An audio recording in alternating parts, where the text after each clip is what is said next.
Hello, dear children. This is Preeti Chhabra, and I welcome you all to Learning Never Stops. Today, we are going to continue with the chapter Heredity and Evolution. Last part में, that is previous video में हमने देखा था just एक basic introduction of the chapter. कुछ basic से terms पढ़े थे हमने, ठीक है, जिसमें हमने देखा था what is heredity, what is inheritance. Then we saw कि reproduction क्या है, what is asexual and how is it different from the sexual reproduction. Now, today we are going to study the rules for inheritance of traits, right? Traits हमने देखा था, they are the characteristics जो characteristics inherit करते हैं, यानी जो new young ones होते हैं, जो new individuals हैं, यानी जो offspring है, वो जो inherit करते हैं traits को, तो उन traits को acquire करते time inherit करने के लिए क्या rules होते हैं, क्या laws follow होते हैं, आज हम लोग we are going to discuss that today.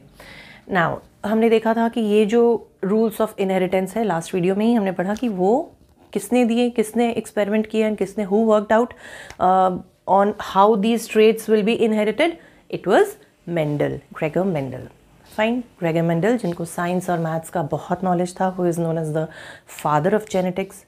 But the thing is, जब उन्होंने ये एक्सपेरिमेंट किए ना बेटा, तो he was you may say कि very much ahead of the time, moving ahead of the time. उस टाइम पे जीन्स क्या हैं, क्रोमोसोम्स की genetic material, nothing was known about all this, nothing was known about this. तो उन्होंने जब ये एक्सपेरिमेंट किए अराउंड 1856 to 1865, इतने ड्यूरेशन में जो उन्होंने ये एक्सपेरिमेंट किया, अराउंड 10 years लॉन्ग ड्यूरेशन में उन्होंने ये पी प्लांट्स पे ये एक्सपेरिमेंट किए कुछ, और कुछ रूल्स बताए हमें कि जो इनहेरिट होते हैं ट्रेट्स, वो क्या रूल्स, क्या लॉज हैं जो फॉलो होते हैं. तो उन्होंने अराउंड 1865 तक हमें कुछ एक्सपेरिमेंट्स करके कुछ रूल्स दिए. But unfortunately he was moving ahead of the time, और जो टर्म्स उन्होंने यूज़ किए, जो बातें बोली, nothing much was known about those things at that time. तो इनके काम को ना कोई कंट्रीब्यूशन, आई मीन इनके काम को कोई इम्पोर्टेंस नहीं मिला, किसी ने नहीं समझा इस इन रूल्स को, इन सेंस कि द अदर रीज़न वाज कि उस टाइम पे ना चार्ल्स डार्विन की जो इवोल्यूशन थ्योरी भी थी, जिसको आपको नहीं देखना इस टर्म में, इन सेंस कि नहीं बढ़ना, उस पर भी वर्क हो रहा था. तो everybody was involved there, all the biologists और जो भी इस टाइम जो साइंटिस्ट थे. तो इनके काम पे ना ज़्यादा किसी का ध्यान नहीं गया. एंड चूँकि इन्होंने बहुत ऐसे कुछ एक्सपेरिमेंट्स कर दिए और ऐसे कुछ रिजल्ट्स आए जो उस टाइम के लोगों को समझा पाना थोड़ा सा मुश्किल था, तो इनके काम को कोई इंपॉर्टेंस नहीं मिला. And he could not contribute at that time till the time he was there, he was alive. तब तक इनके काम को कोई इम्पोर्टेंस नहीं हुआ और कोई भी कंट्रीब्यूशन नहीं था इनका जेनेटिक्स में तब तक. But after his death around 1900s में इनके काम को फिर से समझा गया, और इनके काम को तब मिला importance after his death, and he was said to be the father of genetics. But unfortunately वो थे नहीं, जब तक वो रहे नहीं, ठीक है. तो उसके बाद इनके काम को इम्पोर्टेंस दिया गया, समझा गया, ठीक है. तो अभी हम लोग ये जो भी पढ़ेंगे ना, रूल्स ऑफ इनहेरिटेंस, तो आप ये समझ के चलो कि हम जो भी कुछ पढ़ने वाले हैं उसमें जो भी टर्म्स यूज़ करने वाले हैं जो आज हम समझते हैं, like genetic material, genes, you know, DNA, ये सारी चीज़ें वी नो टुडे. तो for us to study his experiments is very much easy, but for him it would have been so difficult, we all can imagine. तो before studying the rules, actual rules which he gave according to his experiments, I think we must have a little knowledge about what is genetic material, क्योंकि today we know what is genetic material. Once you know that, it would be easier for you to understand कि वो क्या बोलना चाहते थे, ठीक है. So to start with, last class में भी हमने देखा था कि किस तरह से जो सेक्शुअल रिप्रोडक्शन है वो क्या है, बाई पेरेंटल है. दैट मीन्स उसमें मदर एंड फादर दोनों का कॉन्ट्रीब्यूशन है. जो ट्रेट्स हैं वो दोनों से पास ऑन हो रहे हैं to the new individual, correct. तो दैट मीन्स कि जो भी ट्रेट्स हैं उसमें प्रैक्टिकली इक्वल कंट्रीब्यूशन है. फाइन, मदर का, फादर का एंड मदर का इक्वल कंट्रीब्यूशन है. फाइन. नाउ क्योंकि इक्वल कंट्रीब्यूशन है एंड वी नो कि जो जीन्स हैं एक्चुअली वो ट्रांसफ़र हो रहे हैं, और जीन्स में ट्रेट्स होते हैं, तो जीन्स के थ्रू ट्रांसफ़र हो रहे हैं पेरेंट्स से न्यू इंडिविजुअल में सारे ट्रेट्स. फाइन, ये हमने देखा। तो जो भी ट्रेट्स, जो भी जीन्स के थ्रू जो ट्रेट्स ट्रांसफ़र हो रहे हैं वो इन्फ्लुएंस हो रहे हैं न्यू इंडिविजुअल में because of both the parents. Equal contribution है ना, हाफ हाफ कॉन्ट्रीब्यूशन दोनों का है।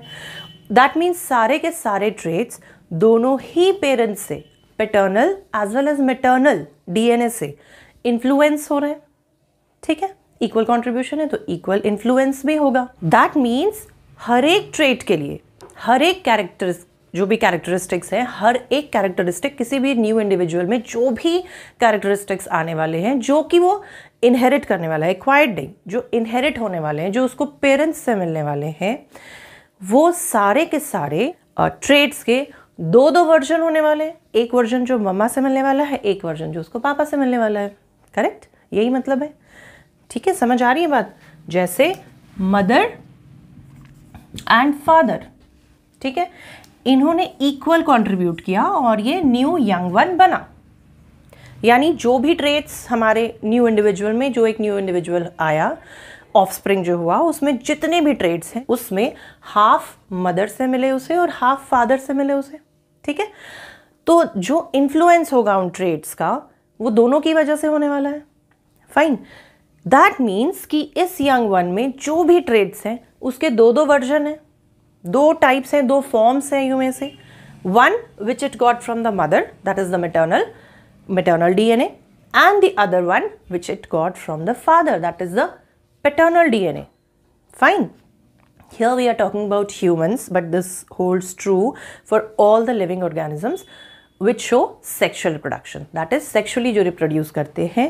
वैसे सारे organisms के लिए, ये अभी हम जो भी पढ़ेंगे वो हम पढ़ेंगे humans का example लेकर, but वो it is true for plants, it is true for animals, every organism which reproduces sexually. Fine, तो ये जो इन्फ्लुएंस है ना बेटा ट्रेट्स का, ठीक है, ये जो इन्फ्लुएंस है दोनों की वजह से होने वाला है। यानी दो दो वर्जन होने वाले हैं। समझ आ रही है बात? दो दो, धीरे धीरे जैसे जैसे पढ़ेंगे तो और क्लियर होगा। तो अब क्योंकि दो दो वर्जन होने वाले हैं, तो जो चाइल्ड है, जो न्यू यंग वन है, जब दोनों ही वर्जन्स इसमें हैं तो कौन सा ट्रेट है जो इस चाइल्ड में शो होने वाला है? समझ आ रही है बात? सपोज अगर मैं हाइट की बात करूँ, सपोज फादर है वो बहुत टॉल है और मम्मा जो है शॉर्ट हाइट है। ठीक है, तो इन दैट केस जो यंग वन होने वाला है, क्या वो फादर की हाइट के ट्रेट को शो करेगा या मदर की हाइट के ट्रेट को शो करेगा? That is totally a matter of chance. ठीक है, अब हाइट का अगर हम लोग सिर्फ एज सच एग्जाम्पल ले ट्रेट का, तो हाइट कोई ऐसी तो है नहीं कि सबके सारे ह्यूमंस की हाइट सेम है। हाइट में भी कितनी वेरिएशंस है ना। सम में भी वेरी टॉल जायंट, सम में भी वेरी शॉर्ट हाइट, बहुत ज़्यादा ड्वार्फ। तो ये तो एकदम एक्सट्रीम कंडीशंस हो गई। नॉर्मल कंडीशंस में भी some are short height, some are medium, some are tall, some are very tall, like that. तो इन सेंस की वेरिएशंस बहुत हैं, है ना। तो ये जो इतने सारे वेरिएशंस आते हैं, ये क्यों आते हैं? कि उनके उस पर्टिकुलर में जो भी ट्रेट, जो भी इन्फ्लुएंस्ड है जिस ट्रेट से, वो जो ट्रेट शो होगा, है ना, मदर के और फादर के कॉम्बिनेशन से कोई नया ट्रेट आएगा या फिर किसी एक पर्टिकुलर के ट्रेट को वो शो करेगा। That all depends on these two traits. तो फिर चाइल्ड कौन सा ट्रेट शो करेगा? यही कुछ ऐसे आंसर्स हैं या क्वेश्चंस हैं जिनका आंसर दिया मेंडल ने जब उन्होंने कुछ पी प्लांट्स पे एक्सपेरिमेंट किए और ये समझाया कि ये ट्रेट्स किस तरह से पास ऑन होते हैं और क्या रूल्स हैं। जो इनहेरिटेंस ऑफ ट्रेट्स के लिए क्या रूल्स हैं, मतलब जो ये इनहेरिट करने वाला है ट्रेट्स, क्या रूल्स फॉलो करके इनहेरिट करने वाला है? ये ट्रेट्स शो होंगे कि ये ट्रेट्स शो होंगे? What is the rule which this follows while inheriting those traits? तो आज हम यही पढ़ने वाले हैं। बट उसके भी पहले let us study little bit about the genetic material. ठीक है, मेंडल ने कुछ ऐसे टर्म्स यूज़ किए, जैसे अभी हम लोग पढ़ेंगे तो हम देखेंगे कि रेसेसिव ट्रेट्स हैं, डोमिनेंट ट्रेट्स हैं, कुछ और भी टर्म्स हैं जो पढ़ते पढ़ते समझा पाना थोड़ा सा डिफ़िकल्ट होगा। इसलिए पहले ही हम लोग समझ लेते हैं कि वो सारी कुछ ऐसे टर्म्स हैं जो यूज़ होने वाले हैं उसके एक्सपेरिमेंट्स में, वो हम लोग पहले ही देख लेते हैं कि क्या है। सो सबसे पहले स्टार्ट करते हैं एक सेल से। ह्यूमन सेल से हम लोग स्टार्ट करेंगे। तो ह्यूमन बॉडी में बहुत से सेल्स हैं, है ना, बहुत सेल्स हैं। तो जो भी हम लोग बात करेंगे that holds true for each and every cell inside the human body. ठीक है, यानी एक ह्यूमन के हर एक सेल के अंदर होता है न्यूक्लियस, और हर न्यूक्लियस में होता है जेनेटिक मटेरियल, ठीक है, जिसे हम डीएनए कहते हैं, डीएनए जेनेटिक मटेरियल, ठीक है। तो ये जेनेटिक मटेरियल डीएनए किस तरह से प्रेजेंट होता है, we will study that. Suppose this is the cell और ये है उसके अंदर न्यूक्लियस, यहाँ पे cytoplasm and all, organelles and all. तो हम लोग पढ़ने वाले हैं इस न्यूक्लियस के अंदर जो जेनेटिक मटेरियल होता है। जब सेल डिवाइडिंग स्टेट में नहीं होती, वी ऑल नो कि सेल जो है वो डिवाइड करती है, दो टाइप की सेल्स होती हैं, गैमेटिक सेल्स, बहुत डिटेल में नहीं करेंगे बेटा, तो लिसन केयरफुली, जितना हमें ज़रूरत है बस इसको पढ़ने की उतना समझने की कोशिश करते हैं। तो हर सेल डिवाइड करती है, ठीक है, तभी तो एक न्यू इंडिविजुअल सिंगल सेल से स्टार्ट होके इतनी सारी सेल्स उसकी बॉडी में रेडी हो जाती हैं, इतने ऑर्गन्स एंड सारे इंडिविजुअल रेडी होता है। स्टार्ट तो सिंगल सेल से ही होता है। तो जो सिंगल सेल बना, दैट इज़ द जाइगोट जो फॉर्म हुआ सपोज, तो जब वो सिंगल सेल बन जाती है तो it keeps on dividing and full individual ready होता है। तो वो जो सिंगल सेल में डिवीजन होता है, या जितनी भी सेल्स में जब भी डिवीजन हो रहा होता है, बहुत सी सेल्स होती हैं जो थ्रू आउट डिवाइड करती हैं, बहुत सी सेल्स होती हैं जो एक ही बार जब इंडिविजुअल रेडी फॉर्म हो रहा होता है उसी टाइम पे डिवाइड होती हैं, तो that is a separate topic. तो आई मीन टू से कि जो भी सेल जब भी डिवाइड होती है ना, उस टाइम पे कुछ चेंजेस आते हैं इस न्यूक्लियस के अंदर प्रेजेंट जेनेटिक मटेरियल में। तो जब सेल डिवाइड नहीं कर रही होती, उस सिचुएशन में जो जेनेटिक मटेरियल होता है that is present in the form of thread, है ना, क्रोमैटिन फाइबर जिसे कहते हैं। जब ये सेल डिवाइड करने की स्टेज में आती है तो ये जो क्रोमैटिन फाइबर है, ये क्रोमैटिन फाइबर और ज़्यादा कंडेंस होकर थोड़े थिक, यानी थ्रेड से थोड़े थिक होकर रिबन लाइक स्ट्रक्चर में अपीयर होते हैं, जिसे हम कहते हैं क्रोमोजोम, ठीक है, क्रोमोजोम्स। नाउ अलग अलग ऑर्गेनिजम्स में अलग अलग नंबर ऑफ क्रोमोजोम्स प्रेजेंट होते हैं और ये फिक्स होता है। जैसे ह्यूमन बींग्स के सेल्स में there are 23 pairs of chromosomes, ठीक है, 23 pairs in sense how many number of chromosomes, 46 number of chromosomes, ठीक है, 46 नंबर ऑफ क्रोमोजोम्स। और ये जो 46 नंबर है ना, ये पेयर्स में रहते हैं, इस तरह से पेयर्स में प्रेजेंट होते हैं, टू के पेयर में 23 pairs of chromosomes human body में प्रेजेंट होते हैं। इस तरह से सारे अलग अलग ऑर्गेनिजम्स में अलग अलग नंबर ऑफ क्रोमोजोम्स प्रेजेंट होते हैं। तो ये जो 23 नंबर ऑफ क्रोमोजोम्स है ना बेटा, ये 23 हर एक सेल के न्यूक्लियस में 23 पेयर ऑफ क्रोमोजोम्स होते हैं। Every cell has 23 pairs of chromosomes inside its nucleus, ठीक है। नाउ ये क्रोमोजोम्स क्या है? क्रोमोजोम्स हैं एक लॉन्ग स्ट्रेच ऑफ डीएनए, ठीक है। डीएनए जो है, जो एक्चुअल जेनेटिक मटेरियल है, तो ये क्रोमोसोम क्या है? Long stretch of DNA. इसको ऐसे समझो, सपोज वो रील देखी होगी आपने, थ्रेड, ठीक है, टेलर्स जिससे स्टिच करते हैं, तो वो रील होती है ना थ्रेड की, किस तरह से रोल में प्रेजेंट होती है। अगर आप उस थ्रेड को ओपन करो, ठीक है, और एक एंड से दूसरे एंड तक उसको होल्ड करके लॉन्ग स्ट्रेच कर दो, तो वो एक रील में जितना थ्रेड होता है, तो अगर आप उसका स्ट्रेच कर दो, यानी खोल दो लॉन्ग, आप एक एंड से दूसरे एंड तक पकड़ो, तो वो कितना लंबा होगा, बट उसे कितने छोटी सी स्पेस में ऑर्गेनाइज करके रोल करके रखा है ना। सेम आप इसके डीएनए के लिए भी समझो। एक डीएनए है, एक long stretch of DNA. Now you imagine एक सेल है which is microscopic. Every human cell has DNA. अगर आप एवरी सेल के DNA, every single cell, listen very carefully बच्चे, एवरी सिंगल सेल के डीएनए को अगर आप end to end long stretch करोगे ना, तो पता है उसकी लेंथ कितनी होगी? 2 मीटर। जस्ट इमेजिन, एक ऐसी cell which is microscopic has such a long stretch of DNA inside it. How is it possible? Because it is present in such an organized manner. किस तरह से? कॉइल्ड होके present है DNA, इस तरह से कॉइल्ड। वो लैंडलाइन फ़ोन्स थे ना पहले, बहुत लोगों ने देखे ही होंगे, अभी तो सब मोबाइल ही यूज़ करते हैं, फिर भी लैंडलाइन फ़ोन्स पता ही हैं। तो उसकी जो वायर होती थी वो इस तरह से कॉइल्ड होती थी ना, इस तरह से कॉइल्ड होती है। तो डीएनए भी इसी तरह से कॉइल्ड प्रेजेंट है, and not only coiled, after coiling it is super coiled. यानी you just imagine 2 metre has to be organised in a cell, in the nucleus of the cell. So ये जो DNA है coiled and super coiled state में present होता है inside the nucleus. Clear? DNA क्या है? वो डबल स्ट्रैंड. ठीक है, ये कंप्लीट डीएनए ये इस तरह से कॉइल्ड, एंड ये अकेला नहीं है, इसके साथ कुछ प्रोटीन्स हैं which are called histone proteins. तो ये जहाँ पे कॉइलिंग हो रही है ना, वहाँ पे 8 हिस्टोन प्रोटीन्स, बॉल्स की तरह प्रोटीन्स रहते हैं. तो 8 प्रोटीन्स का सेट समझ लो, ये कॉइल होकर DNA along with those histone proteins present होता है. Now this DNA has to be coiled. तो कॉइलिंग एंड सुपर कॉइलिंग के बाद वो बनता है इस तरह का क्रोमैटिन फाइबर, एक नेटवर्क. अब जब इस नेटवर्क को इस तरह प्रेजेंट होना होता है ड्यूरिंग व्हाट?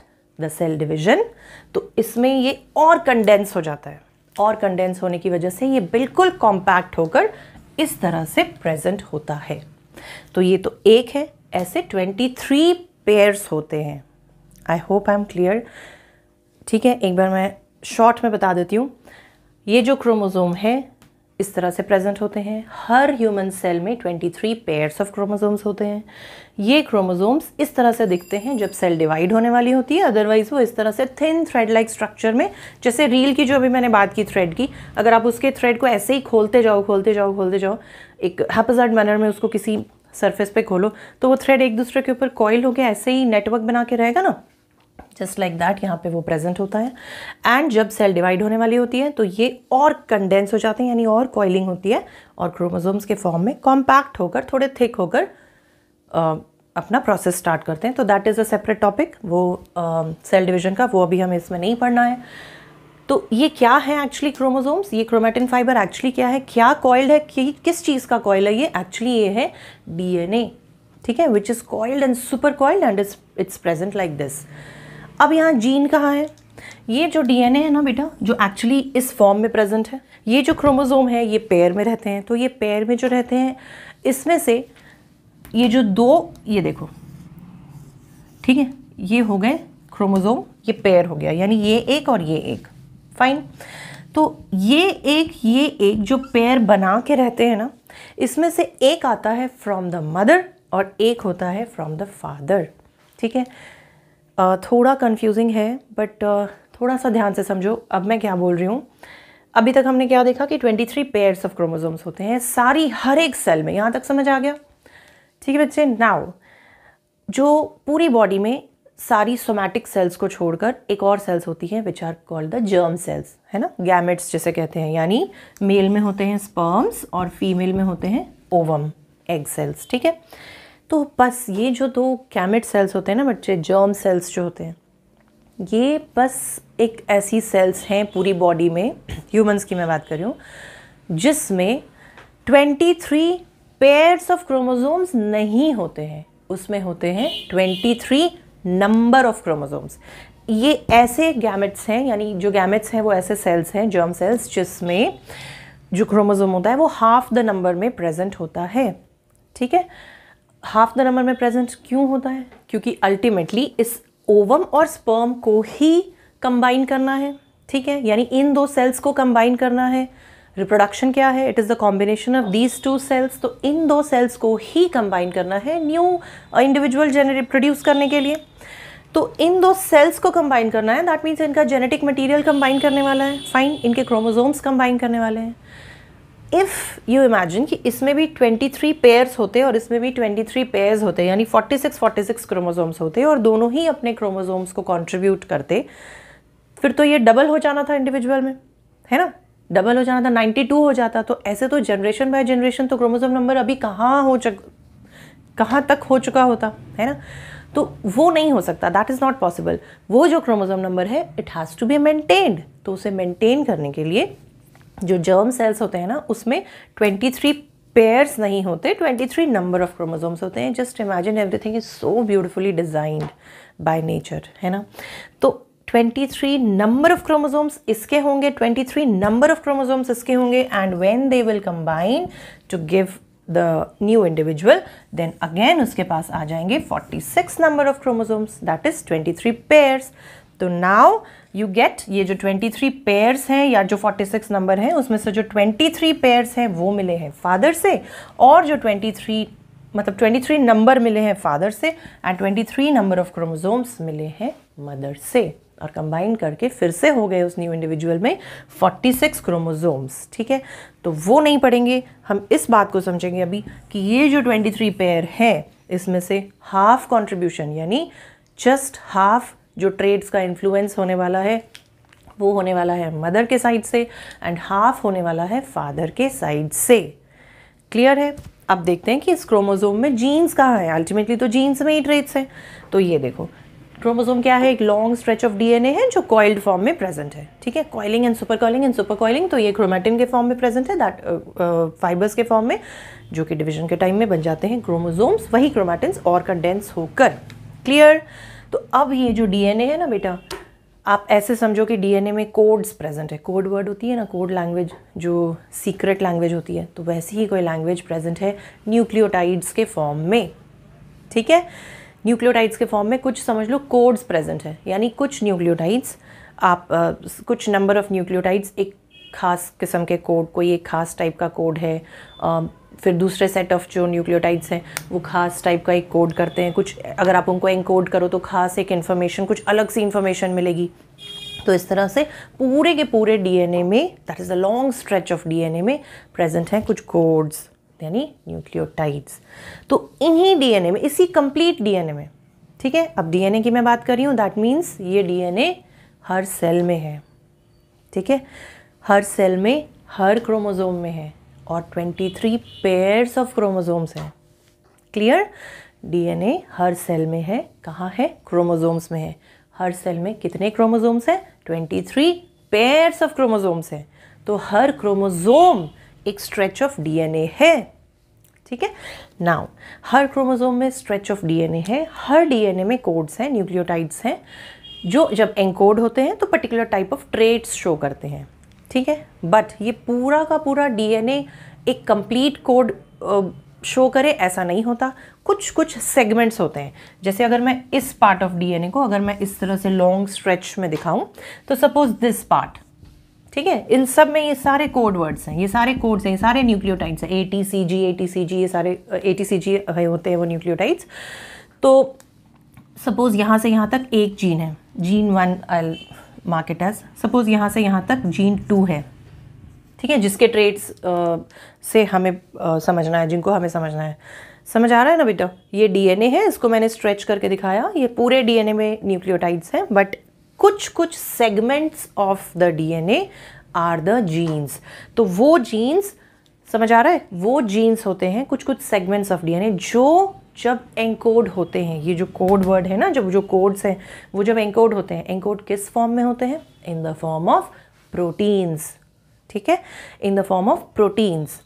अब वो प्रोटीन रिस्पॉन्सिबल होते हैं, ये जीन्स में जो एनकोडिंग होती है ये कोड्स की, ये होती है in the form of different proteins, and these different proteins are responsible for all the traits जो हम शो करते हैं, जो भी new individual that is show करते हैं। कैसे traits? Height, complexion, colour of the eye ball, texture of your hair, बहुत कुछ। Either you can roll your tongue or not, like this, or this part of your ear, is it attached or it is not attached? तो जितने भी traits body में show होते हैं, यानी एक न्यू इंडिविजुअल जितने भी traits इनहेरिट करता है ना अपने पेरेंट्स से, वो सारे traits शो होते हैं बिकॉज ये जीन एनकोड करता है उन कोड्स को और बनाता है वो proteins which are responsible for showing those particular traits in the new individual. I hope I am clear. If I am clear, please let me know in the comment section so that मुझे समझ आए कि आपको समझ आ रहा है. If I am not clear, अगर आपको नहीं समझ आ रहा बेटा, तो भी do let me know in the comment section. तो फिर मैं और I'll try to make it more simpler. ठीक है, इतना हो गया. तो यहाँ पे ये तो मैंने कह दिया कि हर क्रोमोसोम में है ना. तो क्रोमोसोम्स जो हम देख रहे हैं वो तो पेयर्स में है, एंड हमने ये भी देख लिया कि ये जो पेयर्स हैं ये एक उसमें से मदर से कंट्रीब्यूट हो रहा है और एक हो रहा है फादर से। दैट मीन्स अगर सपोज ये क्रोमोसोम है तो ये सपोज एक जीन है which is responsible for height, तो सेम ये भी जो पेयर में होते हैं ना वो होमोलॉगस सेम होते हैं, ठीक है, सेम जीन्स की क्रोमोसोम्स की पेयरिंग होती है। तो ये वाला जो यहाँ पे ठीक इसके दूसरे वाले क्रोमैटिड में यानी क्रोमोसोम के दूसरे वाले पेयर में जो प्रेजेंट होगा ना जीन, वो दोनों जीन्स सेम ट्रेट को इन्फ्लुएंस कर रहे होंगे। यानी हर एक जीन के किसी भी न्यू इंडिविजुअल में, that means every human being में, हर एक जीन के दो वर्जन्स हैं, ठीक है। One version which it is getting from the father and the other version of the same gene which it is getting from the mother, ठीक है। तो ये जो दो फॉर्म्स होते हैं ना सेम जीन के, इन्हें कहा जाता है अलील्स, ठीक है, ये कहा जाता है alleles. These are called alleles. Alleles are nothing but same genes के दो फॉर्म्स, दो वर्जन्स, जो एक वर्जन आता है फ्रॉम द फादर, एक वर्जन आता है फ्रॉम द मदर, तो ये हो गए सेम। अब देखना ये है कि ये जो दोनों ही ट्रेट्स हैं, सेम ट्रेट्स को इन्फ्लुएंस कर रहे हैं, चाइल्ड क्या शो करेगा, दिस इज द क्वेश्चन। तो ये जो होता है ना मम्मा पापा की, जो किसने डोमिनेट किया एक दूसरे को, मम्मा डोमिनेट कर रही है तो मम्मा की चलेगी घर में, एंड यू नो पापा ने इफ़ बाय चांस अगर वो डोमिनेट कर रहे हैं तो पापा की चल जाएगी घर में। तो ये जो फाइट है ना, ये छोटी मोटी फाइट नहीं है बेटा, ये सेलुलर लेवल में चलती है। सेलुलर लेवल पे भी ये फाइट चलती है कि पापा के भी ट्रेट्स हैं, मम्मा के भी ट्रेट्स हैं, ठीक है। तो घर में किसकी चलती है, जो डोमिनेटिंग कैरेक्टर है, राइट। तो यहाँ पे भी सेम है। अब ये दोनों ही जीन्स हैं, ठीक है, दोनों का ही इन्फ्लुएंस है, किसकी चलेगी, जो डोमिनेटिंग है, ठीक है। बट यहाँ पे ऐसा नहीं होता कि हर बार मम्मा डोमिनेटिंग है, यहाँ पे पापा भी हो सकते हैं डोमिनेटिंग। तो फिर हम वही देखेंगे कि यहाँ पे जो ट्रेट डोमिनेट करेगा ना, दैट मीन्स कौन सा ट्रेट डोमिनेट करेगा, जो ट्रेट न्यू इंडिविजुअल में फिनोटिपिकली दिखेगा। अब फिनोटिपिकली क्या है, ये कुछ एक सर्टेन टर्म्स हैं जो हम तब पढ़ेंगे जब हम एक्चुअल वो एक्सपेरिमेंट्स देखेंगे जो मेंडल ने बताए। तो अभी हम सिंपल समझते हैं कि जो ट्रेट्स फिजिकली दिखेंगे, एक्चुअली वही ट्रेट्स होते हैं फिनोटिपिक फिनोटाइप्स जो फिजिकली दिखते हैं। जो ट्रेट दोनों में से डोमिनेट करेगा ना दूसरे वाले को, यानी अपने अगर वो डोमिनेटिंग कैरेक्टर डोमिनेटिंग ट्रेट है तो वो दूसरे वाले को सप्रेस कर देगा। है दूसरा भी प्रेजेंट, ठीक है, शॉर्ट हाइट का भी ट्रेट प्रेजेंट है और टॉल हाइट का भी ट्रेट प्रेजेंट है। तो अगर टॉल हाइट वाला ट्रेट प्रेजेंट है तो टॉल हाइट हो गया डोमिनेटिंग कैरेक्टर और वो ही शो होगा चाइल्ड में, ठीक है। तो रेसेसिव, तो फिर बेचारा रेसेसिव दब गया, सप्रेस हो गया, ठीक है, वो बेचारा है या शर्मीला है, व्हाटएवर। तो ये सारे वाले जो इमोशंस है वो रेसेसिव वाले को चले जाते हैं। रेसेसिव इन सेंस कि एक हो गया डोमिनेटिंग तो दूसरा हो गया रेसेसिव। ये दो टर्म्स हैं जो हम पढ़ने वाले हैं रूल्स जब हम पढ़ेंगे अभी मेंडल के एक्सपेरिमेंट में। तो once you understand this much then Mendel के जो ये एक्सपेरिमेंट्स जो भी हम लोग पढ़ेंगे ना आगे, सेक्स डिटर्मिनेशन या फिर ये रूल्स ऑफ इनहेरिटेंस जो भी, ये फिर बहुत जल्दी आपको समझ आ जाएगा। तो ये बेस समझना बहुत ज़रूरी है, ठीक है बेटा, ये बेस समझना बहुत ज़रूरी है। एंड ये बहुत सिंपल है। क्रोमोसोम्स हैं, ये लॉन्ग स्ट्रेच ऑफ डीएनए है, डीएनए में न्यूक्लियोटाइड्स हैं जो कोड्स हैं जिनको एनकोड होना होता है। ये जो जीन्स हैं ये डीएनए में कुछ कुछ सेगमेंट्स हैं, हर एक जीन रिस्पॉन्सिबल है अलग अलग ट्रेट्स, यानी जितने भी ट्रेट्स हैं ना हर ट्रेट के लिए सेपरेट जीन्स हैं। हर जीन्स जो एनकोड होता है वो होता है प्रोटीन के फॉर्म में। हर प्रोटीन फर्दर इन्फ्लुएंस करता है उस पर्टिकुलर ट्रेट को जो शो होता है। अदर थिंग इज क्रोमोसोम्स हैं वो पेयर्स में प्रेजेंट है। One out of the two is from the mother and the other one is from the father. यानी हर क्रोमोसोम में हर जीन के जो न्यू इंडिविजुअल है उसके पास हर एक ट्रेट के लिए सेम जीन के दो वर्जन्स प्रेजेंट है, दो फॉर्म्स प्रेजेंट है, जो एक ऑब्वियसली मदर से आया है और एक ऑब्वियसली फादर से आया है। और जो दोनों वर्जन्स प्रेजेंट हैं उसमें से जो डोमिनेटिंग वाला कैरेक्टर है, जो जीन का जो प्रोटीन एनकोड हो रहा है वो जो डोमिनेटिंग है, जो दूसरे को सप्रेस कर सकता है, तो दूसरे के प्रेजेंट होने के बावजूद भी दूसरा वाला प्रेजेंट है, स्टिल वो शो नहीं हो पाता फिनोटिपिकली, यानी दिखता नहीं है वो, ठीक है, फिजिकली, तो वो हो जाता है रिसेसिव, और जो दिखता है जिसने डोमिनेट कर दिया वो हो जाता है डोमिनेंट। तो ये सर्टेन वर्ड्स हैं और कुछ बेसिक कॉन्सेप्ट है जिसको समझने के बाद rules for inheritance of trait समझना वुड बी वेरी इजी। सो अब फटाफट देख लेते हैं कि मेंडल ने क्या एक्सपेरिमेंट किए थे। नाउ मेंडल ने जो एक्सपेरिमेंट किया वो किया पी प्लांट्स पे, ठीक है। तो पी प्लांट्स को सिलेक्ट करने के लिए भी कुछ सर्टेन पॉइंट्स थे। पी प्लांट जो है वो बहुत ज़्यादा टाइम टेकिंग नहीं है, ऐसा नहीं है कि उसको ग्रो होने में, प्लांट को ग्रो होने में 20 ईयर्स 40 ईयर्स लग गए, तो जब तक 2-3 जनरेशंस करेंगे तो साइंटिस्ट नहीं रहना है फिर वो स्टडी करने के लिए। तो वो चीज़ एक बहुत बड़ा फैक्टर है किसी भी चीज़ को स्टडी करने के लिए, है ना। तो साइंटिस्ट्स ये ज़रूर देखते हैं कि if it has to be studied in the next upcoming generations, तो कम से कम उसका लाइफ स्पैन या नेक्स्ट जनरेशन जो है वो इतने टाइम स्पैन में हो जाए कि उसकी काफ़ी सारी जनरेशन्स की स्टडी हो पाए। तो वो एक ग्रोथ एक फैक्टर है, that was one of the very important factors which was chosen green peas को चूज़ करने के लिए। सेकंड वाज कि जो ग्रीन पीस होते हैं इसमें जो पॉलिनेशन है, सेल्फ पॉलिनेशन भी पॉसिबल है एंड क्रॉस पॉलिनेशन भी पॉसिबल है। इन दोनों पे मैंने एक डिटेल वीडियो बनाया है, if you want you can watch, otherwise इसके लिए बहुत ज़्यादा इंपॉर्टेंट नहीं है इसको देखना। सेल्फ पॉलिनेशन इज़ कि वो जो प्लांट है उसके ही प्लांट के सेम प्लांट के जो फ्लावर्स हैं, इधर उस फ्लावर में ही मेल एंड फीमेल दोनों गैमेट्स हों और वो पॉलिनेट करें, या फिर सेम प्लांट के दोनों फ्लावर्स हों, ठीक है, या तो सेम फ्लावर में दोनों गैमेट्स हो या फिर सेम प्लांट में दोनों टाइप के फ्लावर्स हो, मेल फ्लावर्स भी और फीमेल फ्लावर्स भी। तो इन दैट केस वो सेल्फ पॉलिनेशन होता है। And cross pollination is 2 different plants के फ्लावर्स से पॉलिनेशन हो, ठीक है। तो P plant is the plant जिसमें सेल्फ पॉलिनेशन भी पॉसिबल है एंड क्रॉस पॉलिनेशन भी पॉसिबल है। तो सेल्फ एंड क्रॉस दोनों की ही ज़रूरत थी इस एक्सपेरिमेंट को कंडक्ट करने के लिए, that's why he chose. And और भी कुछ रीजंस थे। कुछ सबसे इम्पॉर्टेंट रीज़न था कि ये एक ऐसा प्लांट था ना जिसमें वैरायटी ऑफ वेरिएशंस, ठीक है, wide variety of variations could be seen. Like plants के जो हाइट होता है, कुछ बहुत टॉल थे तो कुछ बहुत शॉर्ट थे, ठीक है। इनकी जो सीड का कलर था वो डिफरेंट था अलग अलग प्लांट्स में। जो इनके फ्लावर्स का कलर था, कुछ वाइट थे, कुछ पर्पल थे। तो इनकी जो सीड के शेप थे, कुछ रिंकल्ड थे, कुछ राउंड थे। तो इस तरह से काफ़ी सारे ट्रेट्स थे ना जो वैरी कर रहे थे। तो इनको काफ़ी सारा मटेरियल मिल गया स्टडी करने के लिए, ठीक है।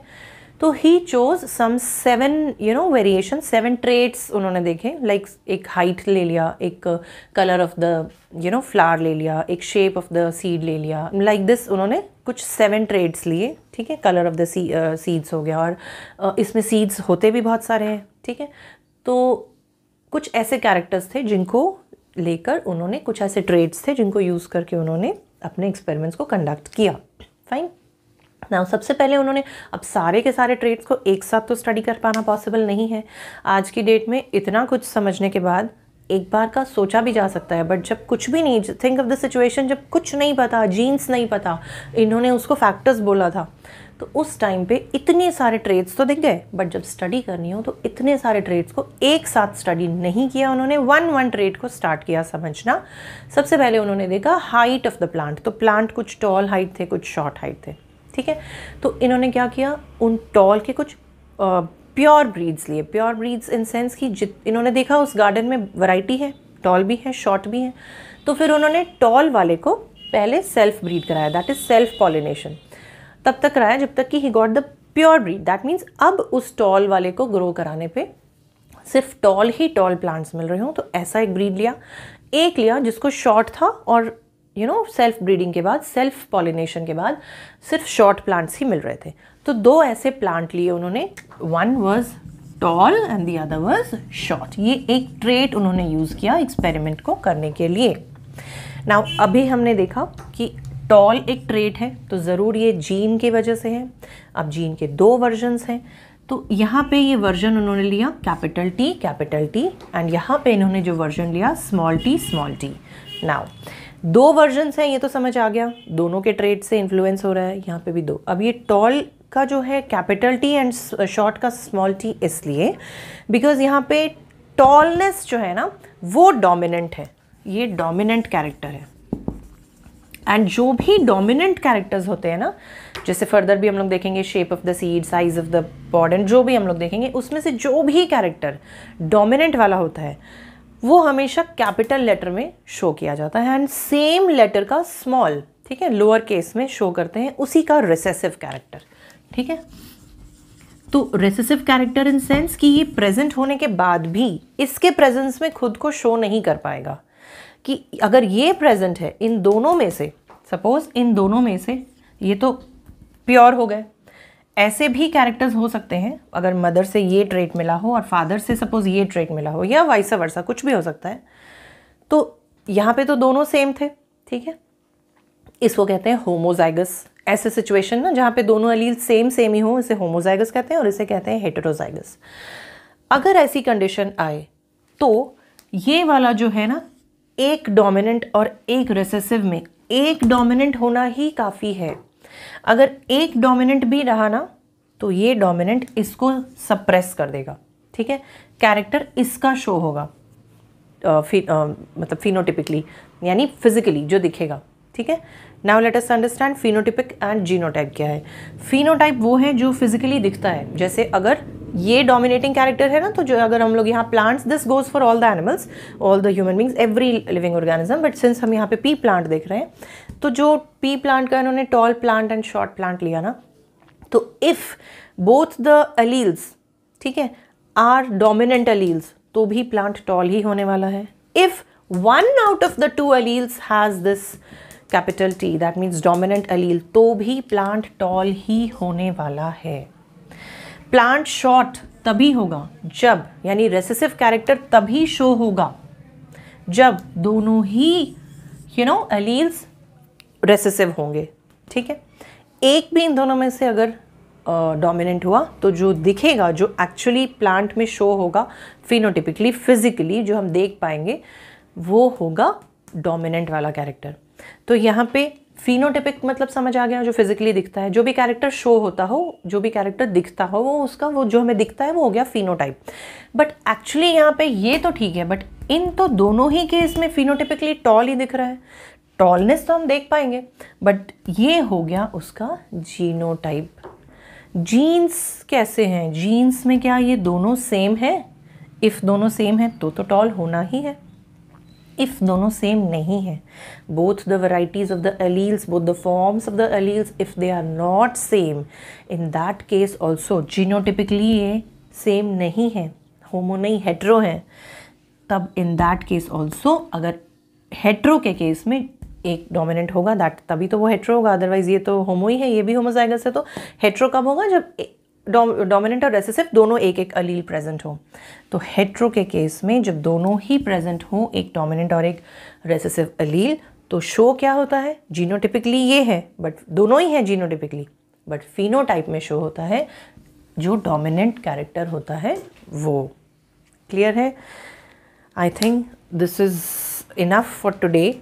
You go through all this once and next video में हम लोग पढ़ेंगे कि किस तरह से इन्होंने टॉल एंड शॉर्ट प्लांट्स को क्रॉस पॉलिनेट कराया एंड फर्दर उसके जनरेशन की स्टडी की कि एक अगर कंप्लीटली टॉल हो, दोनों ही कैरेक्टर्स दैट मीन्स सेम हो, यानी प्योर ब्रीड जिसे कहते हैं, और ये प्योर शॉर्ट है तो वो तो प्योर होना ही है। चांसेस टॉल में होते हैं, दैट मीन्स डोमिनेंट कैरेक्टर में होते हैं, फिनोटिपिकली जो दिखते हैं, कि उसमें ये दोनों ही केस हो सकते हैं। तो वट एवर जो भी है इसमें, this is I think I should stop here for today. Go through this and in the next video we'll be seeing कि किस तरह से इन्होंने इसको क्रॉस पॉलिनेट कराया एंड देन उसके generation, F1 generation, F2 generations, किस तरह से उन्होंने स्टडी किया। In the next video we'll also see, ये तो मोनो हाइब्रिड हो गया, मोनो हाइब्रिड इन सेंस की mono means one, single trait को उन्होंने लेके स्टडी की। नेक्स्ट में हम लोग देखेंगे कि डाई हाइब्रिड भी हम लोग देखेंगे, किस तरह से दो ट्रेड्स को एक साथ कंसिडर करके उन्होंने स्टडी की। एंड वील सी कि क्या दो ट्रेड्स को जब स्टडी करते हैं तो कोई भी दो ट्रेड्स के बीच में कोई ऐसा रिलेशन है कि एक दूसरे की वजह से इन्फ्लुएंस हो रहा हो ट्रेड्स, या फिर वो बिल्कुल सेपरेट है। तो all these things will see in the next video. If you get to understand this जो आज हमने पढ़ा है, तो नेक्स्ट वाला video is going to be very simple. So this one is very important to study the rules of rules for inheritance of trades. So I hope to see you all in the next video also, but for that you need to subscribe to the channel. If you find the content helpful, please share it with your friends also. Till then, take care, stay safe, and bye bye.